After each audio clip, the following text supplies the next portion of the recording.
Everybody, welcome back. This is MrHardcoreMode, where nothing's easy. Here with another hard rant for you today. This one on Assassin's Creed Shadows. Yes, after many years, Assassin's Creed has finally decided to take their place into Japan. Took them long enough. I'm just gonna say it right here. Me with Ubisoft games, I'm not gonna play it, unfortunately. CGI looks great. There's no gameplay out right now. No gameplay on Assassin's Creed. This is why we as a collective, we don't pre-order anymore. I don't like collector's editions coming out before we even see gameplay, but they did it anyway. Ubisoft runs in one way only: money, cash money. They always like to talk like you know, oh man, we're gamers, we're here to game. And I'm like, bro, some of you are there definitely. The loud part of Ubisoft definitely is there for money, and then there's the bigger crowd that, like, we just want to make nice games. But there is a level of pandering going on with Assassin's Creed Shadows. That being that I thought they were gonna have a whole cast of Japanese characters. Apparently they were just like, nah. I know there's over 100 different famous samurais out there that are of Japanese descent, but we chose Yasuke. And Yasuke is a black retainer with Nobunaga Oda. That's right, a retainer, not a samurai. He dons the clothing, he dons the armor, he dons the samurai sword. He's able to come into meetings and also join wars, but he is there just as a pawn for Nobunaga Oda. Everybody knows this. Even the Netflix series knows this. He is just a pawn. He is just a tool for Nobunaga Oda, and even the people around Nobunaga Oda do not appreciate him being there. He came in as a slave, and he's still a slave. He can't even go back home. What do we call that? Why can't this man just head on back home? One reason only. He's a fucking slave. I don't know why people can't understand this. You're either a slave or you're a samurai. You can't be both. You see what I'm saying? I'm over here just like, okay, so if he is a samurai, can he be released from service and head back home? No? Oh, okay. He's like, hey, you just bought this guy. How much did he buy Yasuke for? Nobody asked that question. How much did he buy Yasuke for? He went to the slavers market and he was just like, you know what? Never seen a nigga before. He looks like Draymond Green. I'll take that. I'll take one of those. But here we are with more pandering from Ubisoft. This is the shit that I can't. There's so many famous, like, samurais that they just jumped over all of them, and they said, we got a nigga right here. Let's represent. Let's watch the video, and then we'll talk. Let's go.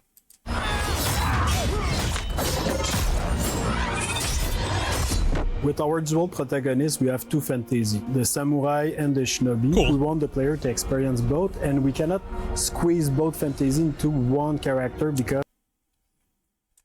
the samurai and shinobi came from a different social class. They have different lives, so we cannot really mix them together. Ghost of Tsushima. Yes, you can. Yes, you can. You just...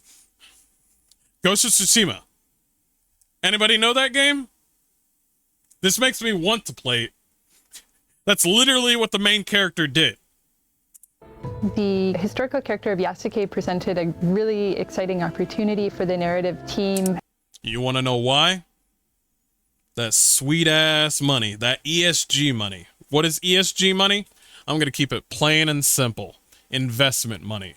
investment money comes in. It's very cheap funding. They come in, they say, hey, what do you got for me? Well, we hired some black people, we hired some Muslim people, we hired some Hispanic people, and also in our game we got a black samurai. Good. Here's a couple of million. Run it for me. That's basically what ESG funding is. They got the whole DEI thing going on, and this is what they run with. This is pandering at its finest. There are other games that people keep on talking about on Twitter saying, yo, what about this, bro? What about this game? First of all, fuck you for your straw man fallacy. And second of all, those different titles like Afro Samurai is two completely, they did Afro Samurai right because it's its own character, it's its own fantasy, and people love Afro Samurai. That's its own thing. Neo with the white character, and also, you know, Yasuke later on in Neo 2, that's its own thing, and they did not pander. They said, hey, we want to put this in, we ain't gonna get shit for any of this, and they got paid for it. That's it. They said, hey, we got you yourself a game. He's like, are you pandering to us? He's like, nah, this is just a really fun game. I hope you check it out. That's it. It's all about the money. Oh, man, I'm slapping my freaking mic. But anyway, it's not pandering. They just said, hey, we're bringing you a good game. Now, Ubisoft? Come on, we know Ubisoft. Come on, look at me. Come on now. Come on now. It's Ubisoft. Don't come over here saying like, well, you guys are racist. It's like, nah, nigga, we ain't racist.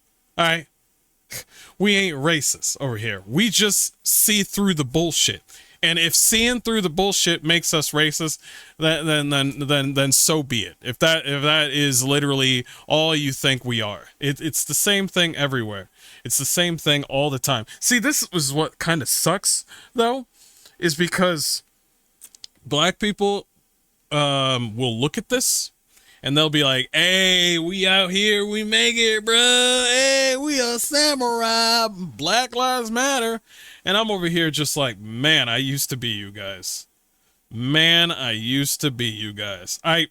It's so weird that the black community can be so huge and so monumentally like big, but we can be so separate at the same time. We are easily broken every single time. There was this one video that I watched where somebody was talking about somebody in the triads, and somebody from a black gang was doing a deal with the triads, and when he went over there, the triads were so clean and meticulous that it just made his gang, his gang over in the hood look like a fucking sweatshop. They are so neat, they're so clean, everybody's respectable, everybody's loyal. They do not fucking play around in the triads. It's almost like working at like some big wig CEO sort of like building. And when they finally finished the deal, the one Asian dude was like, you know, you guys are so massive and you guys have so much influence everywhere, and you guys could do so much with your gang, but you guys are so easily divided. You guys are easy to break. And I was just like, first of all, that's fucking racist. Second of all, he's kind of right. We always do that to each other. It's so crazy. But I thought that story was freaking... I thought that story was so freaking great, because over in Asia, they don't fuck around in the mafia over there. They don't fuck around. But yeah, we're so easily divided as black people to realize that they're just pandering to us. We approached it in the same way that so much of the work is done in Assassin's Creed, which is really in terms of research and history first. Not a lot is known about him, but what we did know, or we do know, is that he arrived in Japan in 1579, right when our game starts, and that he had relationships with some of the most interesting people in our setting, like Oda Nobunaga, the Portuguese, and Jesuits. He couldn't talk. See, this is where they don't know shit. He could not talk to anybody. he could only talk to Nobunaga Oda. He was a slave. Considering he was not only a slave, but he was a toy to Nobunaga Oda. He worked when it came to doing anything military or releasing a message. He could only do so much with so little. This was not a, yeah, oh man, 1500s, I'm black, I'm out here, I'm hanging out with the Japanese and everybody else. It's so cool, man, I got it big. No, he did not have it big. I don't know why people are looking at it like back in the 1500s, it was gangbusters. I don't know why you thought that Yasuke was having, he was probably having,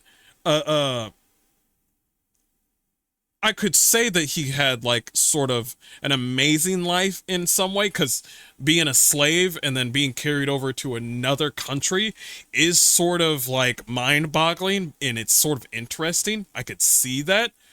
But there's so much that is actually known about the myth of this whole thing, that it's just crazy that she says she does. There's so much that is unknown about it, and I'm just like, what do you mean? It's all there. The information is all there. They keep the records.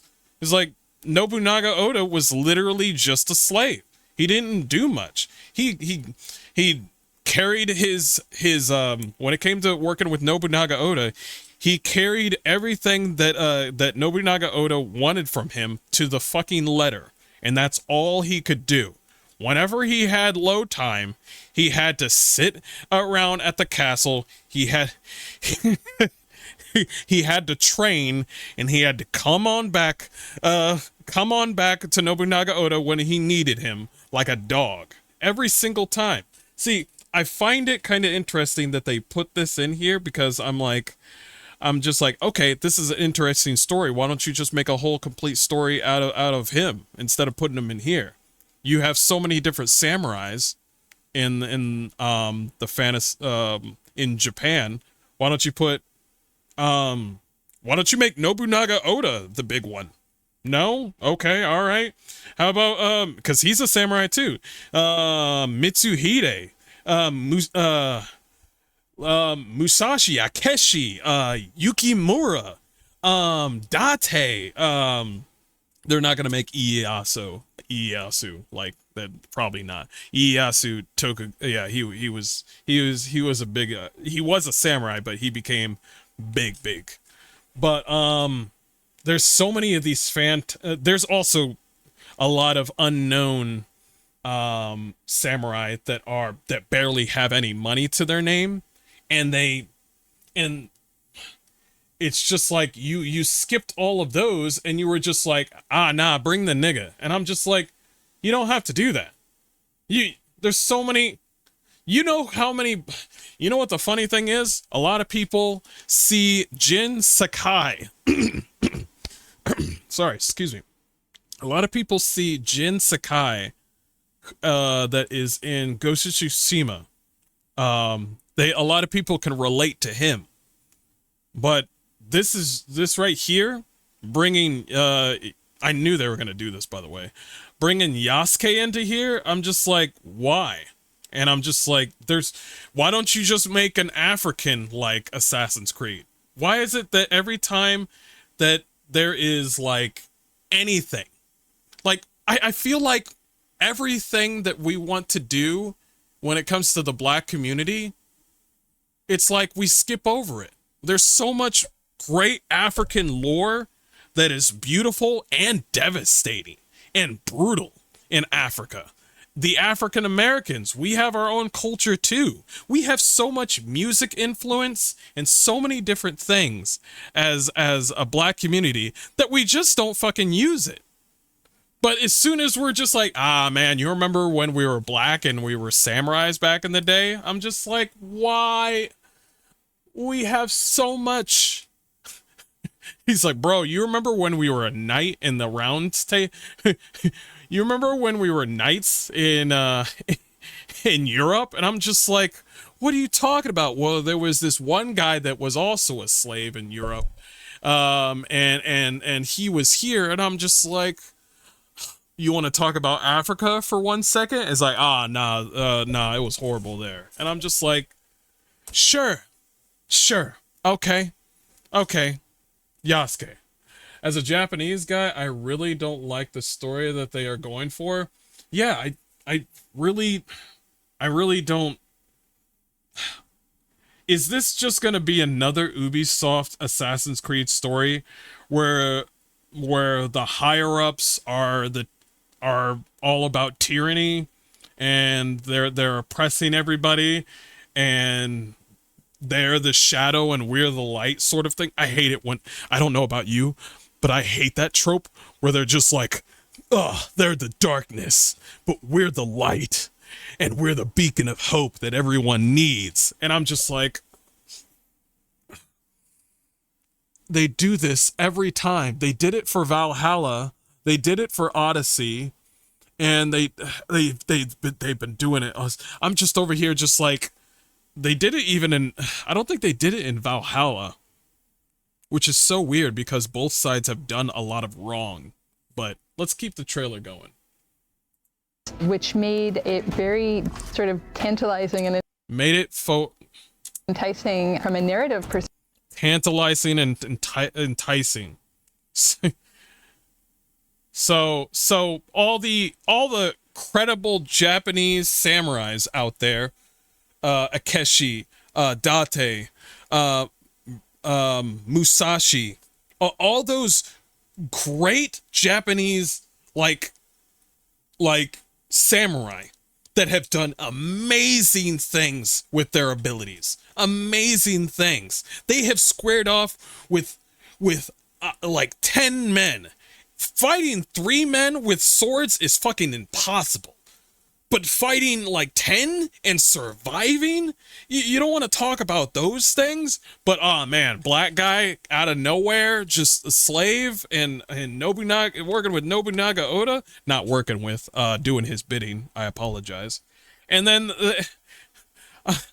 I'm just like, okay, fuck those Japanese people. And I'm just like, okay. Even for the Japanese girl who plays as a ninja, that's still plausible, by the way, because there were samurai ninjas that were female and male. That's actually very plausible, which is kind of weird because they said they want to go into a more, well, they're trying to fit the narrative. And her walking around with a katana and arm guards and blades around her. Do you think any male Japanese person or samurai will let a woman walk around with a fucking katana sword on her back? Are you fucking kidding me?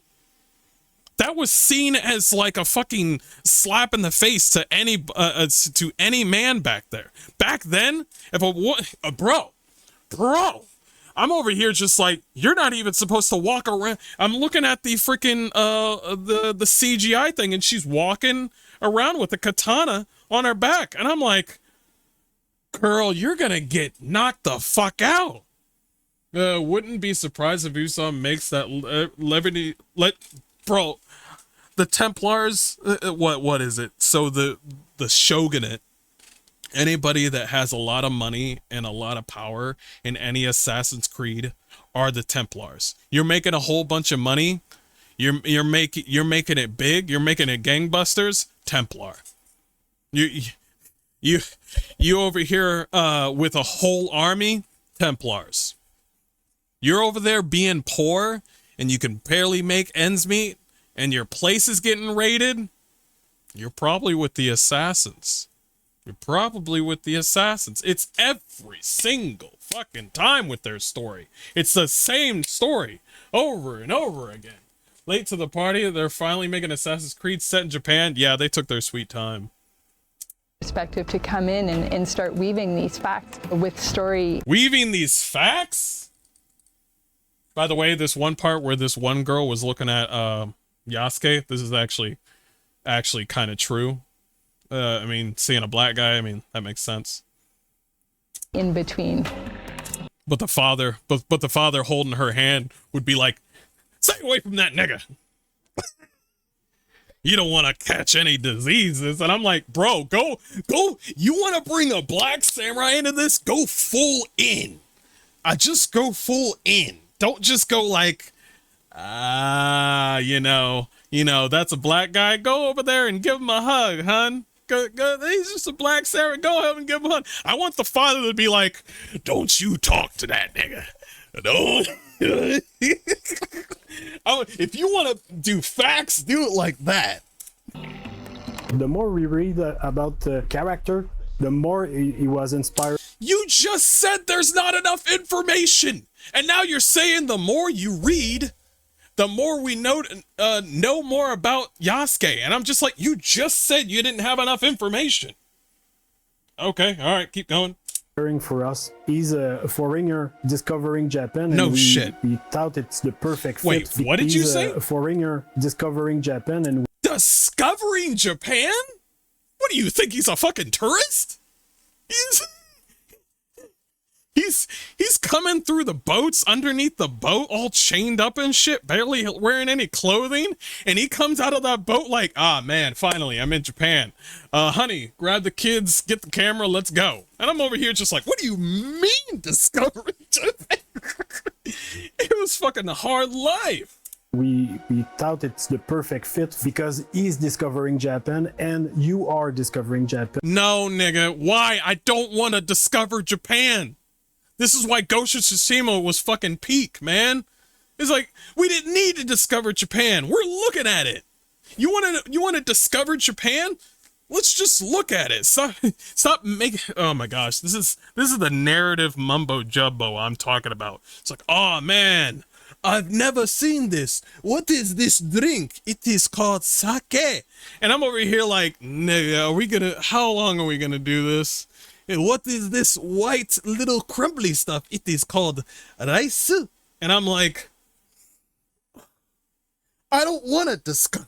I already know where Japan is. I don't. We're 3 hours into the game, and this guy still don't know how to walk in sandals and shit. What? He doesn't know how to wear a fucking samurai sword around his fucking yukata and shit. It's like, oh man. Also. And on the flip side, we have Naue, who comes from the province of Iga, which is a remote mountainous area, fiercely independent. If that motherfucker is Hanzo Hattori, and he's teaching her the ways of the shinobi, I swear this is every single time. Every time when Hanzo Hattori is introduced in a video game, you're playing as the character who is taught by Hanzo Hattori, or whether or not it's in a video game or in a series. It's always that way. And I'm just like, I don't want to play as the fucking person learning from Hanzo Hattori. I want to play Hanzo Hattori. I want to play as that. It's going to be Hanzo Hattori. I know it is. Known as the birthplace of Shinobi. So they're very It's going to be Hanzo Hattori. Interesting perspectives that really expose a lot of different sides and facets of the era. When Oda came, he completely destroyed. Wait a minute. I want to know. Hold on. We're gonna do our history right now. We're gonna do our history right. It's Hanzo Hattori. Fuck! It is Hanzo Hattori. It matches with his freaking his lifespan. Oh man, it's gonna be Hanzo Hattori. Fuck! God damn it! I knew I was trained by Hanzo Hattori. God damn it! I hate being right. You have Yasuke and Oda that coming to destroy the shinobi, so it can kind of create this interesting tension between two characters.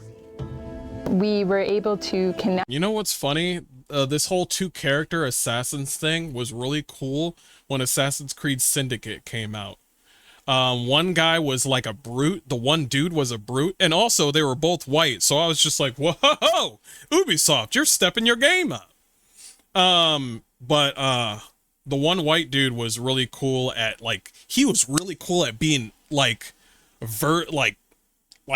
bashing and beating the shit out of people in open combat. The one chick was really good at being an assassin. You can all mix it up however you want, but the story was freaking awesome. Connect her to the province of Iga and the legendary Igan Shinobi historical figure Fujibayashi Nagato, who's her father in the game. So we understand why she is. This is surprising. I'm over here just like, it's not Hanzo Hattori. What? Has the skills that she has and the values that she learns from her father in the people of Iga, which are valor, benevolence, and...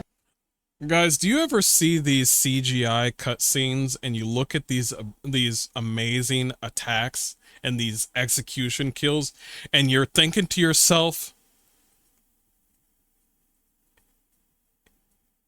are we going to be able to do this move? Are we going to be able to do this move? And then you get in the game, and then the game's just like, either two things. One, you have not leveled up high enough to do the ability, or two, fuck no. And wisdom, and as a young person, and it's not going to be that fluid. We get to see now, we acquire even more of that wisdom as the story unfolds. And if you ask anybody, it's super clear that samurai will be combat heavy and a shinobi will be stealth heavy. It creates this distinction right away. You can have a person that does both, man.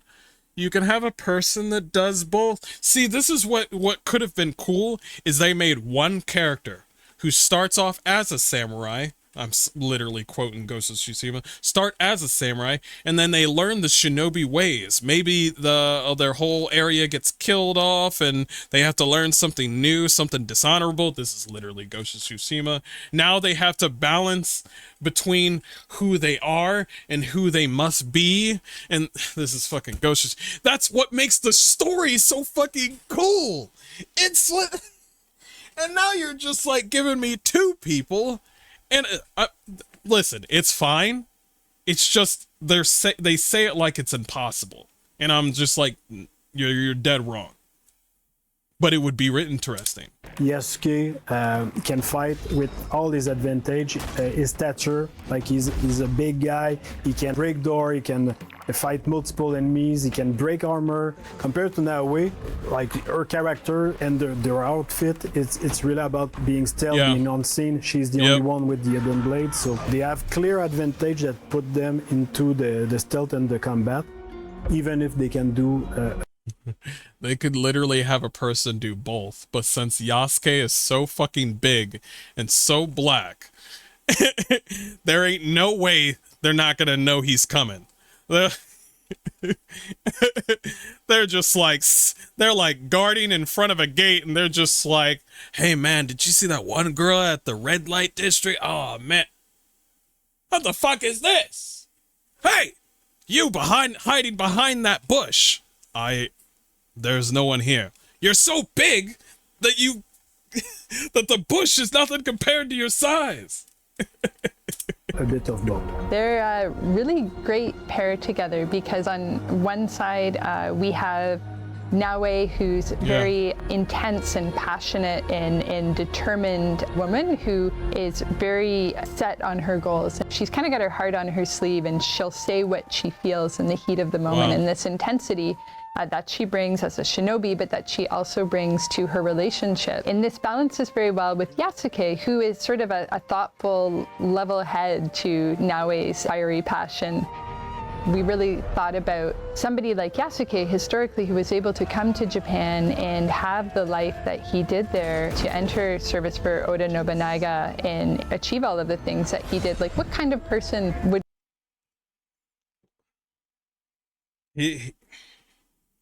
You make it sound like he was like, that he came by and was like, hey, Nobunaga Oda, do you need some help? I got your back, homie. And Nobunaga just went up and said, I got you, homie. Bam, bam, thanks for the help. Come on over. into my services. And I'm just like, services? And I'm like, I don't understand why they keep on saying services. Services implies that you're getting an income. Nigga, do you think that he's getting an income? He's a fucking slave. He was already bought. Why would you give a slave money? What? He is literally there to make Nobunaga Oda look good. Like, it was like, and everybody else that worked with Nobunaga Oda hated Yasuke. And I was like, okay, this fucking sucks for this dude. It really fucking sucks. Like, he has to go through. I think that sort of dynamic would be interesting, but it's just like, what else is there after that? Who is Yasuke after that? Is Yasuke just here to watch some of the racism here? Is that it? I'm over here trying to figure out, like, what kind of story are you gonna build with Yasuke around him? Is this where he just comes in and he's just like, yes, Amasa, everybody's going around and they're just like, don't talk to that black? Is that what this is? Is there anything new to him? Is there anything that Yasuke is? Or is he just doing his job for Nobunaga Oda? Because it has to be one or two of the things. It's either he's just a straight up fucking servant, or he's has its own story, has its own background, or it has to branch out to something. Otherwise, he's gonna be too dull. So you have to make him compelling. He's already in the game, so I'm just like, there's not, I mean, obviously I'm not going to play the game because anything attached to Uplay or Ubisoft Connect, I ain't touching that shit. But you have to make, now, since they don't know too much about Yasuke to even understand, they have to make some sort of like fictional story around Yasuke. Because Yasuke was a straight up slave, but they gotta, what happens at the end of your service with Nobunaga Oda? Can you guess? You go back home. No, you don't go back home. You commit seppuku. You're done. Your lord died. You're next. It's either one of the two. It was like, I mean, I'm just like, okay, all right. So I just hope the story is compelling about it. Would go through all of this. So our Yasuke is very intelligent, thoughtful, and respectful of this culture that he encounters, and that make him naive. That would, if we're gonna have Yasuke as the samurai, make him fucking naive. He's a slave, and he's brought over to the side of Nobunaga Oda. He's a slave, and he's brought over to Nobunaga Oda. Make him naive. Anything that Nobunaga needs, he'll take care of it, because he could have been bought by anybody else. Anybody else. He could have been a sex slave. He could have been just working in the quarries. He could have been no, that's a little bit dark. I don't think they would do that. Like, he could have been like anything. Like, or just manual labor or a sex slave. It could have been like literally anything. But he came into the service of Nobunaga Oda, who lives in a better house than everybody else and has better services.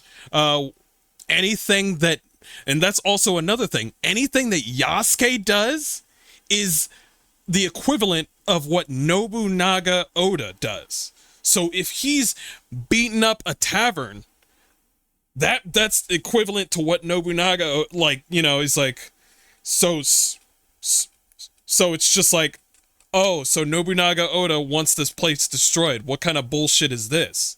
It's the sort of that sort of mafia mentality where it's just like, what the fuck are you doing?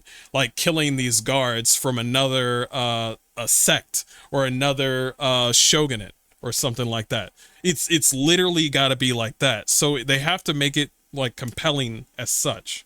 Him a very nice sort of counterpart to, and the naivety would balance with that. Actually, that would be really interesting if at the end of this game, he has to choose between obeying Nobunaga Oda or helping out the one girl, Naoe. That would be really cool, where those two would actually fight each other at the fucking end. Because I'm gonna let you know right now, Nobunaga Oda ain't a nice dude. He ain't out here, you know. I'm gonna let you know right now, he's brutal. He is fucking brutal. Does he do a good job? Your guess. I mean, yeah. But he's fucking brutal. He's been terrorizing so many people to get where he is today. So it's we'll see. Naue, he's a bit mysterious as well, and that's something we get to see unfold as the game progresses. There's we'll see. We'll see. But anyway, that's my video on the whole subject. I mean, it's the character's already there, so we'll see it. But I'm gonna let you know it's fucking straight up pandering, because I know how this thing goes. We hate like 15 titles or 10 titles of Ubisoft, and we're just like, nah, no thank you, nope, don't pre-order. $100, quadruple A quality, nah. And then my community, my side of the community is just like, a black samurai? Hey, let's go, bro. I'm gonna be all like Naruto. And I'm just like, ugh. I mean, they're gonna get that representation money. I mean, they basically, this is what I'm saying. Ubisoft is under ESG funding, and that ESG funding is basically investment fund money. Who invests into Ubisoft a great deal, millions of dollars? That's Vanguard and BlackRock. I'm not gonna go too deep into it. All I want you to know is that ESG funding follows specific rules. I need you to be diverse. I need you to hire less white people and bring in more diverse people. I need you to block anybody that disagrees with us, and I need you to bring in some certain type of characters to your video game. Please do this, and we'll give you millions and millions of dollars for your for funding for your video game. And then Ubisoft was like, bet. That's what it is. That's all there is to it. There's so many different developers out there working their ass off, and here's Ubisoft sucking any dick for any money. That's who they are. Let's look at Ubisoft, how they work compared to other developers that just love having a good time playing their own video game, and they're just like, man, I really hope you like our game. Two different ecosystems. But anyway, if you're not into the game, it is what it is. If you're into the game, it is what it is. We'll see what happens. But they're definitely getting ratioed right now, because that half and half, that 17 and 17 right there, 17k likes and 17 dislikes, that's right in the middle, bruh. Anyway, see you guys later.